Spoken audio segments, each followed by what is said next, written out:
people, drum corps people, drummers getting together to talk about drum corps is always a welcome thing, which even this late, if you think about how many years later we're doing all this, but yet we're those young kids again. Yeah. Right? In that parking lot, watching those drum lines and doing all that stuff. Can we get closer? How close can we get? Two great corps. Two amazing performances. One unforgettable night. 30 after 30. The most talked about. Coming from the Spartans and then being around you guys and kind of reliving this thing. Some people from Santa Clara didn't want to do it. Like, you guys need to get on with your lives. That was 33 years ago, and that's fine. I get it. But for me, it was such an important thing, and it's such a great thing to then be able to talk to you guys who went through the same trip. And it's just respect for you guys, and I really, really, really appreciate you doing it. And this can be a special thing. I think some people during our era and maybe after will get a little something out of it.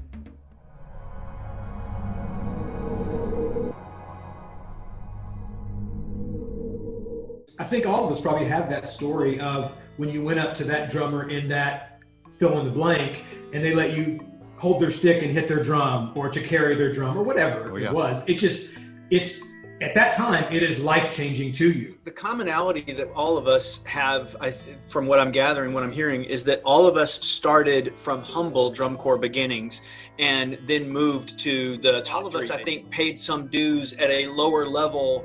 And so I think that we have an appreciation for the enjoyment out of the activity more so than maybe other people that just kind of, signed up for Blue Devils in '86.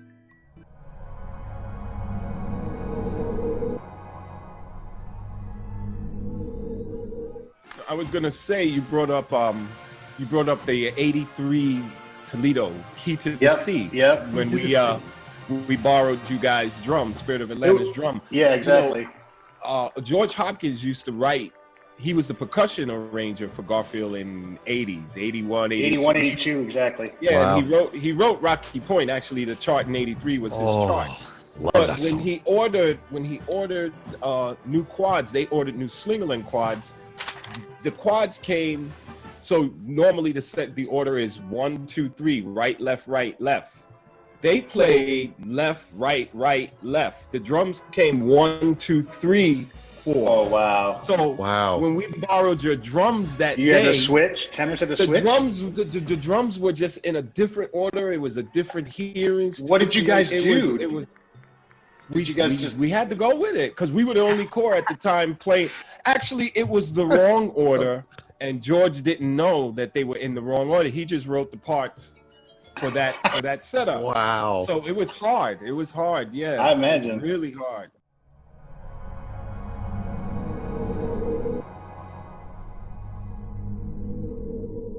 So here we are, guys. This is kind of the meat and potatoes of the whole trip is the perfect score. Michael Jones doesn't like to call it a perfect score. He likes to say that they exceeded the expectations of the sheets. Maxed out the sheets. Excuse me. I call it a perfect score because it was a perfect score, and I have my thoughts on that. But let's just go around. We'll start with let's start with you, Michael Cahill. What do you think about that perfect score? Well, actually, Myron and I were talking about this when he was like, "Are you going to come talk about this? Garfield versus Santa Clara?" And he's like, "Don't be mean about the score." And I was like, "Okay," because I get heated. I'm competitive.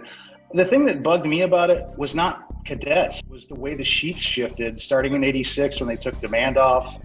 And just like I was very much like a teardown guy. I liked being clean and having ticks because you could hear it on the tape. It wasn't subjective.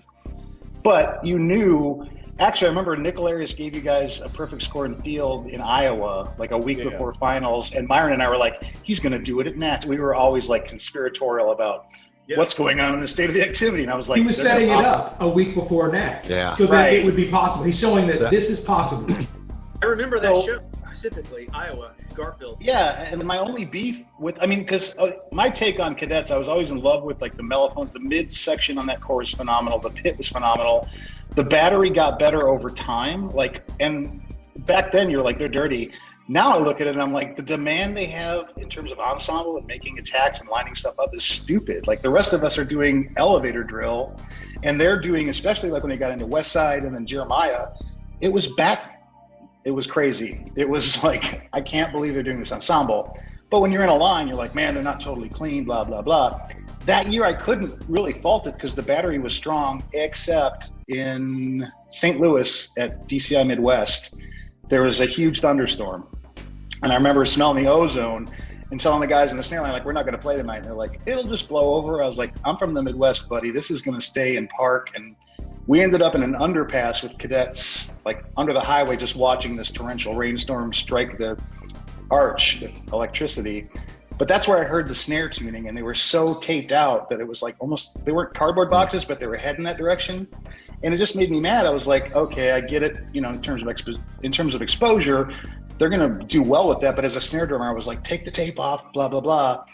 Again, we were sitting 10th place at the end of the year, and you guys won. So what do I know? That was my only issue with that show, was that more exposure on the snares, please. But other than that, I couldn't fault it, because when you guys ran ensemble, I was like, Myron and I always talked. We're like, they're tight. I'm going to say one story, won't say who it was. We saw Devils in '86 and rolled over immediately to watch them warm up.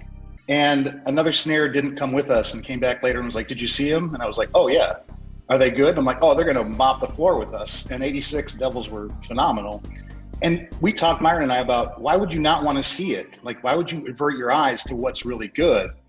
Same case in point. I watched you guys warm up under that, overpass, and I was like, I can't really fault these guys. Like, I hate that snare tuning, but they're on point, they're tight, and this book, if they're on the move, is super demanding. To your point, based on the sheets as they were, it wasn't a perfect score. It was, you were that much better than any other drumline that night, and it pushed you up beyond his ability to score it. So I'm older now. I've come to peace with it. the tuning, that wasn't to choke off the snares. That was because of those Pearl drums. They just, sometimes you tune them, they're too wet, they sound too wet, so then they start taping the guts and putting broken pencils in there and all these different things to try and get a dry sound. But yeah, you're right. Sometimes it just wind up, you're just taping off all of the reverb, So yeah. That makes me feel better that it was actually just trying to make those Pearl, because I never loved the sound of Pearl snares, to be honest. I mean, they were tough to tune. I like them for pipe band. I had a hard time with those drums. I'm sorry, but I have to weigh in on that comment to say that Vanguard used Pearl, and I thought they sounded great. I guess. So I'm just saying that it's who's ever's doing the tuning. I think. Yeah, maybe who can make a drum sound good. Just ask Scott Johnson. And he always says that he's the best tuner of drums. Yeah. I think Paul Rennick might argue with him. Yeah, absolutely. And he should. Absolutely, he should.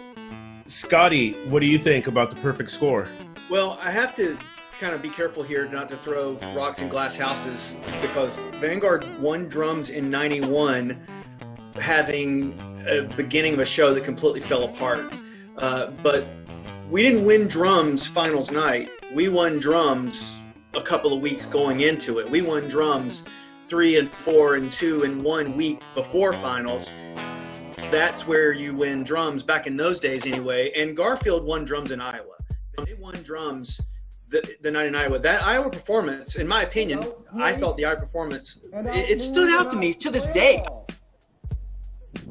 From Bergen County, New Jersey. I mean, they had gone above and beyond anything that I'd seen them be up to that point, and they set some sort of standard that particular night. That's when they won drums. So no matter what they did, and by the way, the Sleigh Bells were massively dragging finals night. So ensemble, no, they're not perfect, but neither plenty of other groups been when they've won things. So I think that back in those days, and I don't know how judging is these days, but back in those days, you won based on the momentum that you built going into a certain thing, whether or not you made changes to what, or you listened to what judges said. And it was all kind of this, oh, we're going to take your word. That's a great example. That's a great piece of advice. We're going to make that change. And they would make that change, and they would build the momentum.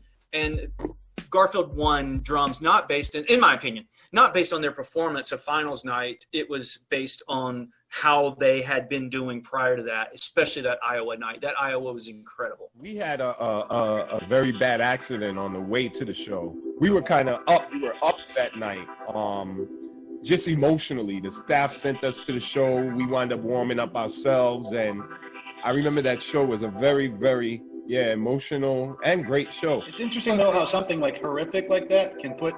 If something happens in the normal scheme, it can change the way you go out and throw a show out. Like the staff can try to hype you up and you're kind of flat, but then you have, it's like, what is it? Laurence Olivier one time destroyed Hamlet, and somebody asked him afterwards, how did you do that? He was like, don't talk about it. If I knew how to do that every night, I would. And so you have shows like that one where you guys had emotion and you came out and just maybe for that person, maybe for, as a unity, it all locked. Yeah. But what was just technically, what was like in '87, that was in Madison, Wisconsin. Where did Garfield go on finals night? Did they go on last finals night? And so second to last. Second to last. So drum score wise, and we don't have any of those sheets. I mean, maybe one of you guys does, but was it perfect score 20? Was it 20 or was it 30? I don't know. It was 20 and then it was 20 for field. So 20, so that was 2 10s, right? So right. Would whoever went on prior, did they have a 19.9 or sorry, did they have a 9.9? In other words, did whoever was judging, did they leave room to give something other than a perfect 10? It is interesting because Santa Clara went on before us, and their score was a 19.5. We went on, so apparently they gave us the 30, and all that was left was BD, I guess to fit in between that 19.5 and, the 30, the 20, the criticism whatever. Would have to come more so from Blue Devils' side of things. If Garfield scored a perfect score, where does that leave us? Because one of the things you were taught back in the days is, as a judge, to learn how to manage numbers. You have a certain number of numbers that you can give out in a night, and you can't just you have to understand what they did the week before and the night before. You can't all of a sudden put Phantom Regiment in first place when 3 nights ago they were in 10th place. You have to understand where the scores are. Right, you absolutely can. Right, and so competitively across the United States, you had to understand where is Garfield and where is Vanguard, and they are they might not ever meet until finals night, but finals night they have to have numbers that are at least respectively close to each other in order to justify something on a piece of paper. Because how can you go from the West Coast making a 91 and then you see Garfield 2 weeks later and you're in an 88? In '87 though, my best friend was marching BD, and they were tripping out because they had a feeling they weren't going to win drums, and that would be the first time in 4 years that Blue Devils hadn't taken top drums. And I was talking to my best friend, and he was like, Tom's kind of tripping out, he was weird on the bus, and he's really driving us to go out there and throw down. And you kind of just knew at that point, I was like, I don't think it's going to be BD and drums this year. I think it's going to be either cadets or SCV. To your point, Scotty, you could argue that they should have left room, but I think they'd already seen BD that finals week, and we're absolutely, they're not the 86 line that destroyed everyone.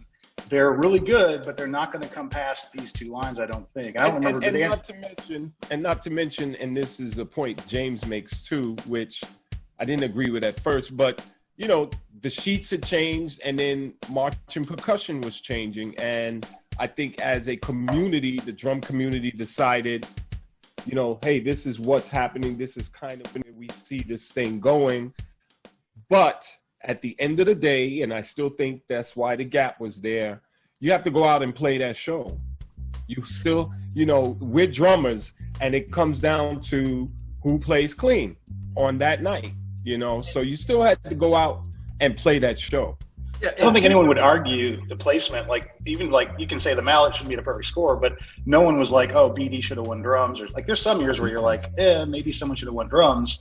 But that year you're like, those guys were solid. They were pulling off. And to your point, it was a message from DCI, we're changing directions and what is going to happen with batteries. It's not going to be the Flam Drag Fighter pilots like it was for 7 or 8 years. We're going to now move to more ensemble writing. For as clean as James says Blue Devils was, I really believe that space between us and Santa Clara was left for Blue Devils. And what that says to me is that they didn't do the job that night.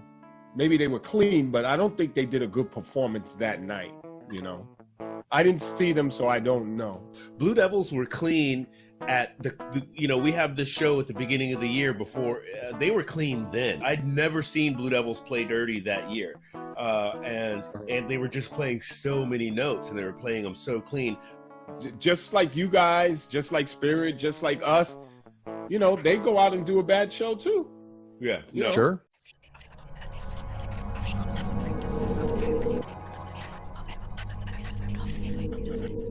It's weird when you think back, like how much we care about a random number from a guy in a green shirt.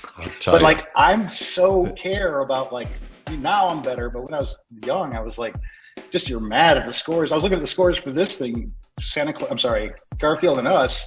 We were 3-pointing each other every other show for the first 6 shows. And I was like, what kind of judging is that? Where you're like 3-pointing, we just went past them by 3, then they came past us. That's early season where they haven't unified, to Myron's point and Scotty's point. Like, let's get together and figure out where we want to. But then we got mad when they slotted you, and you were like, we're never going to have a chance if they keep dropping us in 6th place. We got to go make our case and, you know, critique. Well, if you look here historically across drum corps, and my knowledge of drum corps ends around the early 2000s, I guess. But there are certain shows, at least in the 90s and the 80s and the 70s, that change the momentum, or they change the direction. For like Star of Indiana, 1993, changed the drum corps scene forever. And what's interesting about that is all the other drum corps said, okay, that's what we want to be like. We will now start doing exactly what these guys do for the rest of eternity. And now everybody does body movement and all that stuff. Yeah. If you go back to the first time that Garfield was the first to do asymmetrical drill, when all of a sudden both sides of the field were not the same. I think it was Vanguard. SCV, actually. Vanguard. Okay. Vanguard, 1980. Yeah, so my point there is like, oh my gosh, they've broken this rule. Those are shows that change the activity and move the activity into a different direction, possibly a better direction, I guess. And Garfield's approach to writing that drum book, specifically Tom Hannum's, there was no drum solo that year. So, right? Yeah. Am I not correct? Right. Okay, so right. What other show had there ever been where a drum line won high drums that there was not some drum feature of some sort? Right.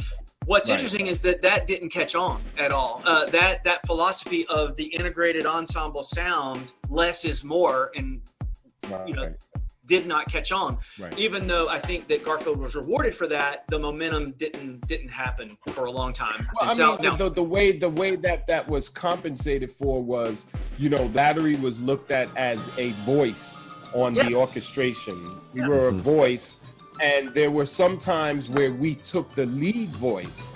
So like in the third number was really about more so the drums and the horns kind of being supportive in that number. So you see, which is actually pretty good. Cadets redefined Pit, I think, in 83. They redefined shows overall, I think, in 83 with Rocky Point and the Mass. The Battery redefined it in 87, in my opinion. That was like the end of the throwdown Flamma-Jamma lines. Although SCV kind of came back in 92 with that and was punished for it. But that at 92 Fiddler show was just notes and notes and notes. But you guys, I think, redefined what Battery writing was going to look like from 87 on for a while. And they were saying, we're not going to do the Tom Float Flam Jam, like that kind of line reward as much, in my opinion. And I liked a lot of notes, but I couldn't fault what it sounded like when you put it with the core. It was like, it's a totally different approach to how you write for a Battery.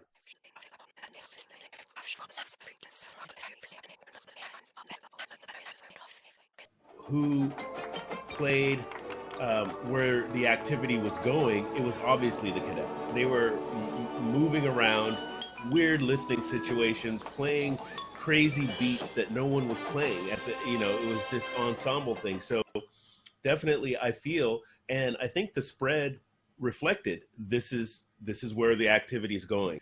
I feel Santa Clara had our feet in both worlds. You know, we the book was what it was, and we played a lot of notes, but it was a Ralph book. I feel that was the best book Ralph has ever written, personally, and so we were kind of halfway between. But that's not to take anything away from the Cadets. That was amazing, and like I said, I was a fan of the Cadets marching in Santa Clara, and I was their biggest fan. Myron, perfect score.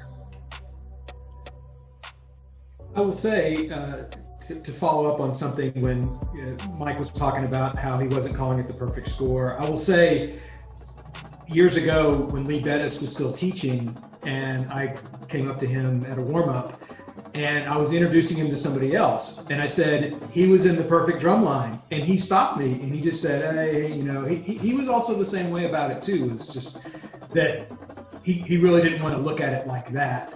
But having said that, at the time, I felt Vanguard was the better drum line, only because for me, they had a better clarity of sound. Again, to the tuning that Garfield had, I thought that there was a lot of stuff that was the notes were thicker. Not to say that they weren't playing incredible things. I just feel like clarity of sound for me went to Vanguard. And so I knew that the precedent had already been set up a week ahead of time by Ted Nicolarius that reaching a perfect score was possible. And so, to Scotty's point about how that all gets set up, that, it wasn't a shock to me that was the outcome of it, because I love both shows. I thought they were both incredible. And I too watched both of the shows right before we did this.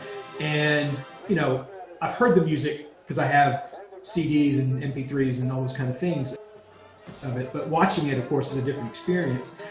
And I'll say for both shows, I got emotional and teared up a little bit on both of them. It just brought back so many memories, and to see what both groups were doing, this pursuit of excellence, this out of raising your own personal bar and the bar of everyone else who you're in the corps with, was just so incredible and so inspiring. And it was just so beautiful to not only watch, but to hear. And something that Scotty was saying earlier about, it was pieces of music. That's the thing I think, not that I want to start a war of then against now, but it's not just a mashup of little snippets and we write a little transitional part to go between this piece of music and that piece of music. They were pieces of music. And that again is something why I remember those shows so well. And I remember so many shows from when I marched because they were pieces of music. But perfect score. Congratulations, Mike. On being a part of that. I mean, it was historical, and I don't want to take anything away from that. I will say that years later, someone had posted on YouTube when a snare drummer in Vanguard had put his cassette recorder on his snare drum. James, you may have been the person that did it, I don't know. But it was the first time that I actually got to hear exactly what was being played, and the fact that it all sounded like one person playing the part just blew me away. I never realized all the little Scottish stuff that was in that, and it just, again, to the writing. You have to really credit Tom Hannum and Ralph and just that incredible writing. I love it. A testament to both of those shows is that if I had let's say my best of CD, my best of drum corps CD that I'm going to carry around in my car and listen to or whatever, both of those shows are on it. Absolutely. And I'm actually learning a lot listening to you guys talk through this, some insights that I've never really heard until today in terms of how to interpret, what was a perfect score at the time. As a rookie, I was just enamored that I was even in finals. So it was just I can't believe I'm actually here, on the field. I'm this is nuts. And it was just truly a dream come true. And so things like scores at that point just were meaningless to me. Now, as I got to 89, it meant a lot more, as I had gotten a couple of years of experience under my belt.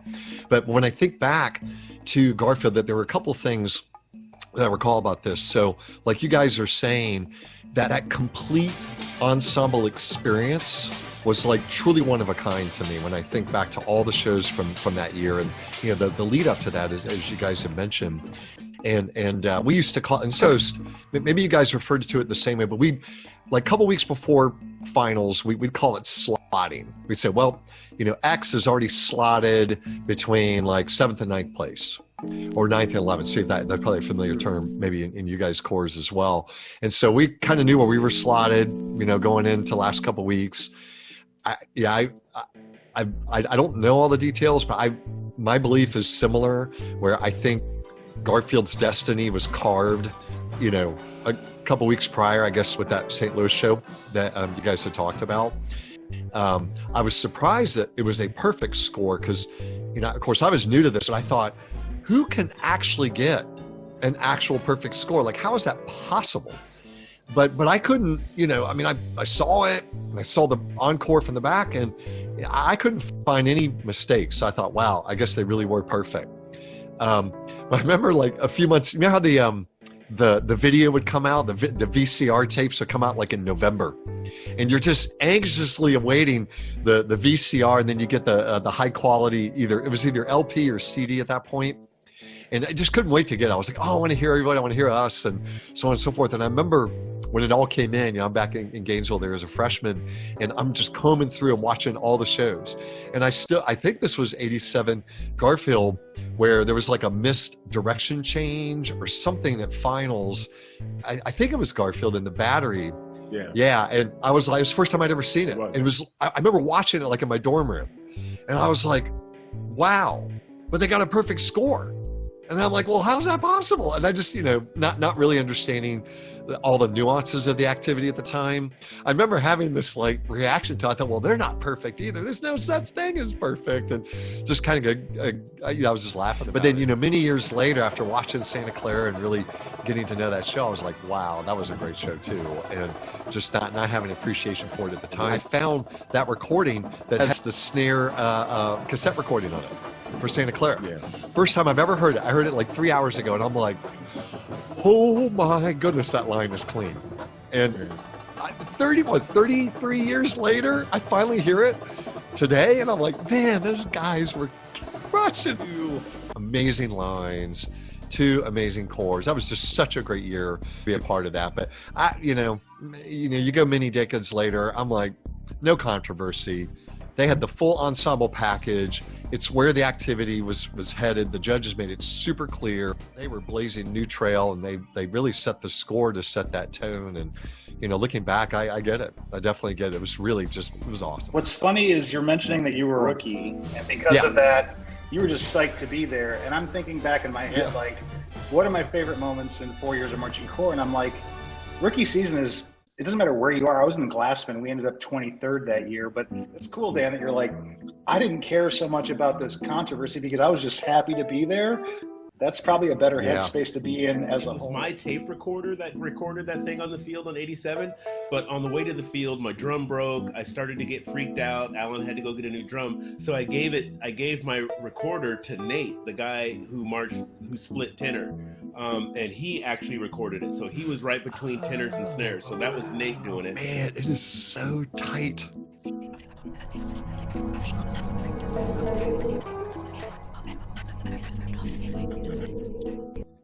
What does everyone remember about Retreat at 87?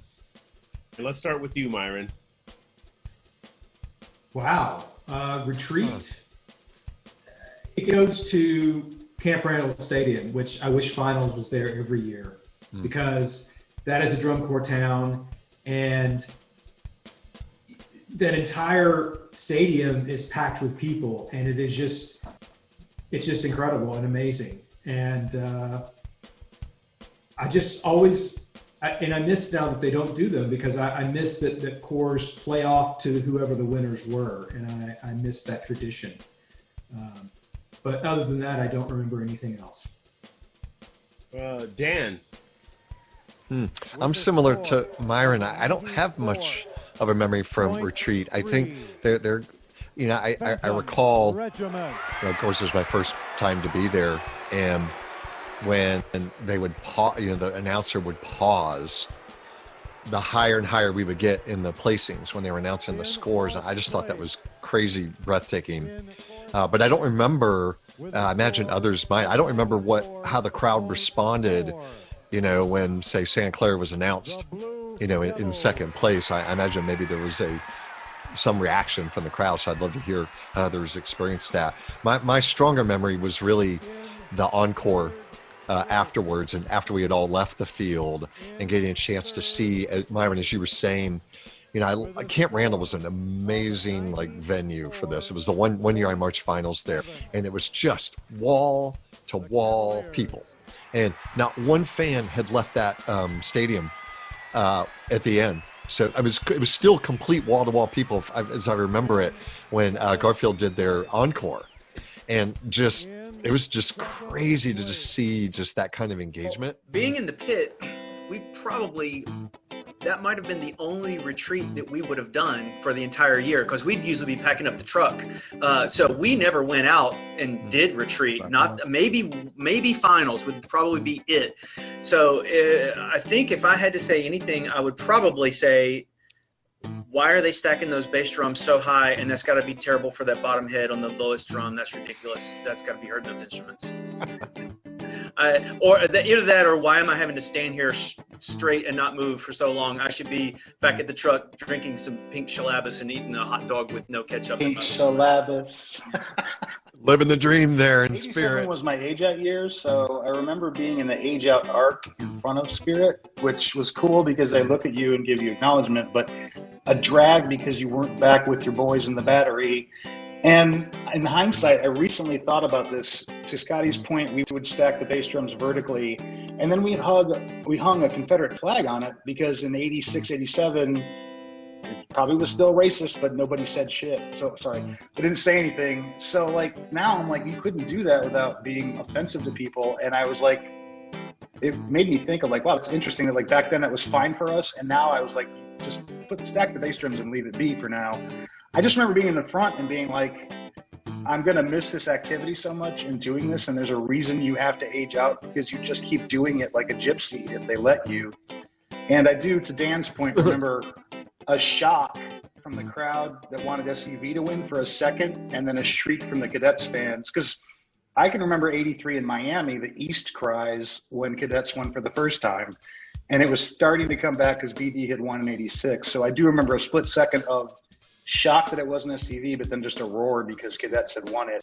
I remember the funny thing about 87 at Camp Randall is I remember when the show started, we were in this little gift wrap package or whatever in the tunnel, and we came around and they tore the front off the tunnel and broke it off. And I just remember seeing this freaking wall of people. It was amazing. It was shocking, actually. This wall of people. I remember that. And then I remember it was over. I don't remember anything else. I don't remember the show. I don't remember anything else. I just remember, God, that's a lot of people. And then the show was over. And one last thing, we have a couple minutes left, and this is something Mike said. He brought up during the Tenor interview, and I've kind of brought it up before or since, is Santa Clara, and maybe you can say it better, Mike, us ticking during finals. And the thing I loved about Mike, what you said was, you know, big lines show up at big times. You know what I mean? And that's what happened with Cadets. You guys came out, and when it counted, you did what it took. And that's where maybe Santa Clara fell short. Earlier, those were still the days where for drum lines, it came down to who did the less ticks. And plus who had the book, but who did the less ticks at the end of the day. Santa Clara chose to do a drum solo, so that was your moment.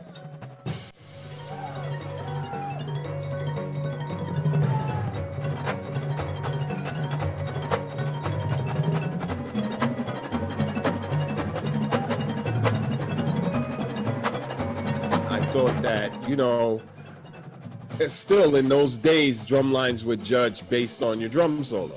So you guys did a drum solo, and you probably played the whole show. I listened to that tape too on the field. It's amazing. But there was some stuff in the drum solo, you know, and there was some stuff when it was just you guys by yourself. Myron, comments? I mean, and if it's uncomfortable, that's not the point. But comments about that? Yes, during Laskinka, I did notice the ticks you're talking about, because obviously when you do a drum solo, you're totally exposed. Exactly. Yeah. So, yes, to that point, I am in agreement. Dan. Yeah, same. I mean, I listened to it earlier, and I would say that my ear for it is not as strong as it was, back in those days. So I'm like, wow, it's like so tight and clean. But Mike, as you were mentioning it, I actually do recall when we got the video, got the LP in, and I do remember that in parts of the solo it wasn't quite there, but then at the same time, you go, well, okay, Santa Clara put themselves out there. Garfield had a different, product. Mm-hmm. No solo. I'm like, it's apples and oranges in some ways. Absolutely. And that's probably something to highlight as well. But you're right. I mean, back in those years, when at the end of the day, I mean, ticks mattered, and the more exposed you were, the more risk you chose to take. Absolutely. And Garfield's line was not exposed, in my opinion. And there are many people out there that have much more experience and expertise than I did at it, but they didn't have the same type of exposure, overall. I mean, there was attack exposure. That was something I always remember about Garfield's show, was just, man, those shots.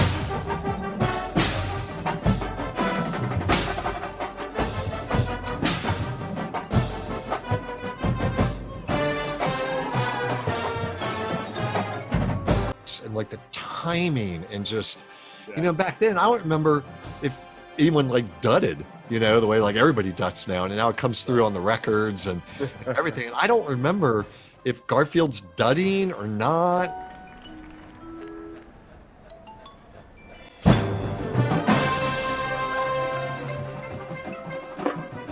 And I think 87 was the year they started, I think. Was that, did you guys dut that year? Yeah, we did. Okay, because I remember hearing it on the recording.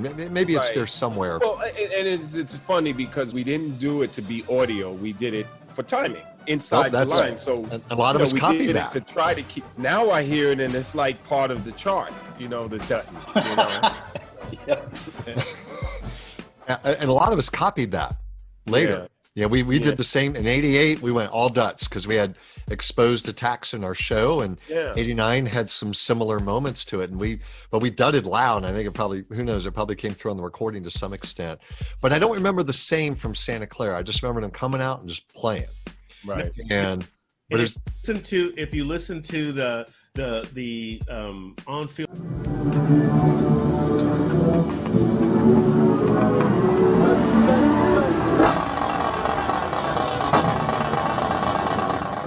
recording coming out of the tunnel, there's these very, very loud duts. There's a lot of duts. And okay, we had Rudnicki over from 86 cadets, and so we took a lot of the things from cadets, like the stick timing things and a lot of rim click stuff that cadets were doing for timing. We stole it. We did visuals, like when we had any high speed marching stuff, we had our sticks by our side. We stole a lot of stuff from cadets that year in 87. Yes, SCV was exposed. That's a book that I have more an affinity to as a snare drummer, but there was dirt in the solo, and it's like, I love an old Frank Sinatra quote, it's not bragging if you can do it. So if you want to do a solo, you want to come throw down, make sure it's clean at Nats. And like, Tom Float cut 2 dudes in 85 from the snare line a week out from Nats. And we were all like, that's cold. And I was like, there's a bunch of other people in that line, in that core. I did a Spock, actually. Scotty will appreciate this. The good of the many outweighs the good of the few or the one. If you're not playing well, then clean up the part or don't play it. And cadets didn't have a feature, but there wasn't anything I could find in the performance where you're like, oh, that's glaring sleigh bells. But other than that, that was, it is what it is. So if you're going to come throw down, like I think of 86 Blue Devils.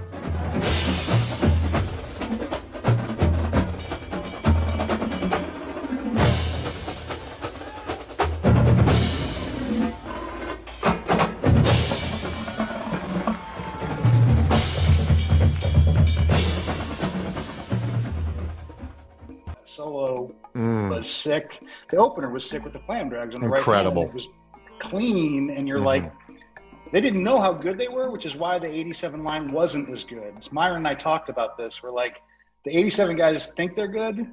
The 86 guys didn't know they were like the Dalai Lama of drum lines because they were Blue Devils, so they had some swagger, but they had no idea how good that battery was. 87, I was like, it's interesting that you said that Blue Devils were cleaner. I need to go back and watch their show, and I need a link to that SCV recording. I want to hear the field tape. But yeah, I think that I watched both shows this time, not for Drumlines, but overall, and I'm like, Garfield Cadets are like a Broadway show, like the way they handled Appalachian Spring and staged it. One of the most goosebump moments for me is the way you marched off the field and just that quiet to the corner and then out. I was like, that's just, mwah. That was cool. SCV, the only thing I didn't like was the little, like the prop they had. It looked small, but the hats and the battery and it was more emotional to me. Cadets were just intellectually pure and clean, and they nailed it. SCV was like, there was heart in that show. And I came away going like, that's a tough call for me personally. Who won? Battery-wise, whatever. I think it's, again, I'm having more fun talking to you guys right now about all these shows than I would sitting talking about who won that night. And I think in hindsight, if I could tell anybody anything, it's like, don't be alpha male. Go over and meet the guys in the other batteries. Make some friendships, because we can sit and talk about 0.6, 0.7, but that's not as cool as like all these different tales I've heard tonight. It really is all about the journey, right? Rather than the destination at the end. I've never been a fan of the whole placing a number on a performance. I've always had a major problem with it. So in the end of the day, I couldn't care less what number is to what performance or whatnot. And my take in the whole drum corps thing, what I've taken away from it as I'm older now and away from it, is I listen to old drum corps. I don't watch old drum corps. I'm not a visual person. I don't care about drill. I like listening to it. That's what I take away from it. So as a matter of fact, interestingly, is I drive a lot. And when I'm driving from point A to point B, I have a specific playlist of drum corps only to be used if I'm sleepy. If I'm about to fall asleep, if I'm starting to doze off, I can put on drum corps and I'm just gonna listen very intently, and that keeps me awake. It keeps my focus. But when I listen, and Vanguard and Garfield of both 87 are on that list of I'm going to listen, and I've listened to them a million times, and I'm never going to not pay attention to what I'm hearing. But so I rate them compositionally. I have an affinity for Vanguard, and especially Ralph's writing. I hold it in the highest of esteems, with Jim Casella being second. And past that, there's really nobody else that's ever written for that activity that has written in a way that I am into it. Tom Hannum got close, but in the end, Ralph's writing to me is just, it's an incredibly fine wine that no one else, and even at that time, couldn't understand. And you're getting it now, listening to those inner notes that he wrote, you're talking about. Lastly, what I do think about when you guys are talking about ticks is Martha came up to us, one of the first shows that we saw them, and she said, and Myron will remember this, she said, talking about ticks, she said, we said something like, how are you guys doing? And she said, we have 3 ticks and we know where they are. Like, what does that even mean? How could you know exactly where they are? But that thought of like, we know exactly what our problems are and we know how to fix them also led to the, me thinking of them in such mysterious ways as when I was younger. Like, how in the world could they know where their 3 ticks are? It's just like Dennis DeLucia could probably tell you, Bridgman, I know where the ticks were in Bayonne. Tom Flo could tell you in Spirit and 80 where the ticks were. Like, you'd hear him on the tape, or like, I hope he nails that tap 7, because for some reason snare number 2, it just, you could isolate.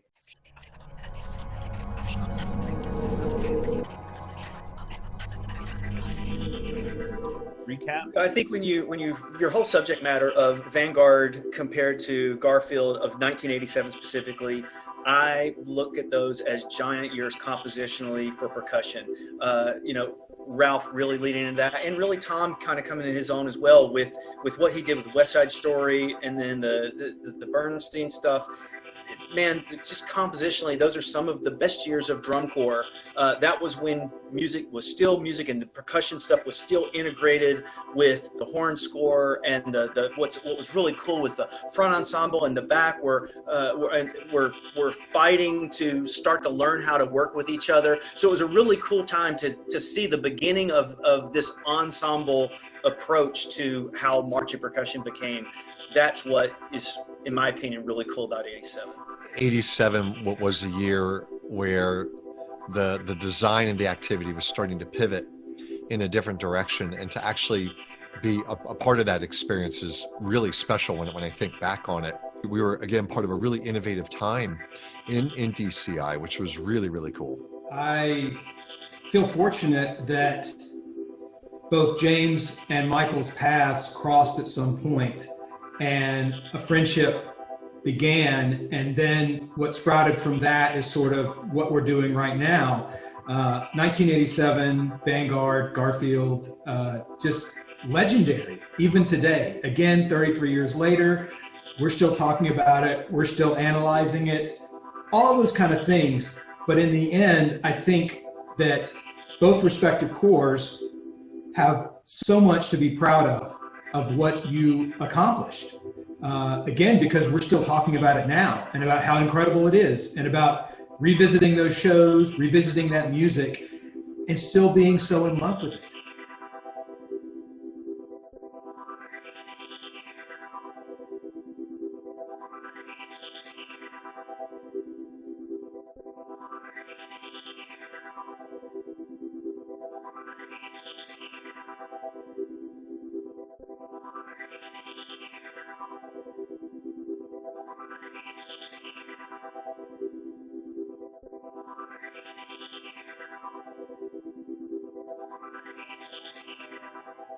Two great corps, two amazing performances, one unforgettable night. 30 after 30, the most talked about.